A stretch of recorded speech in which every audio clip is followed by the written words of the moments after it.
Now the right hand also has a very important secondary job, which is called muting. Essentially what it does is you hold your right hand on the strings to stop them from ringing. Now, a lot of times what you do is you use the side of your palm. Sometimes you might use one of your fingers. Sometimes you might use the base of your hand. But most of the time you're using the side of your palm, and you're going to be somewhere down here by the bridge saddles or on the strings up in this area.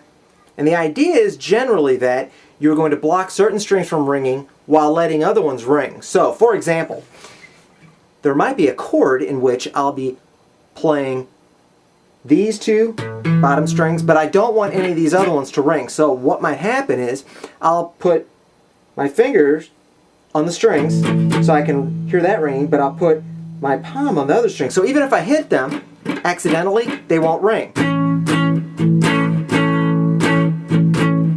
So all I can hear are the strings that I want ringing.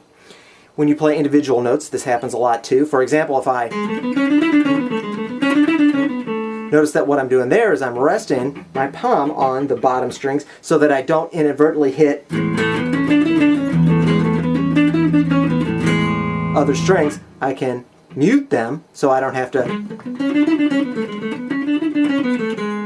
And sometimes even if I'm not hitting them directly, even if I'm being very precise in my picking, it's still possible that a sympathetic vibration might start these strings ringing.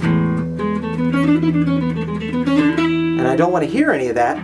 I want to mute them so that I don't hear any of that ringing. So, a lot of times muting is accomplished by your left hand, but your right hand does have a very important task in being able to mute.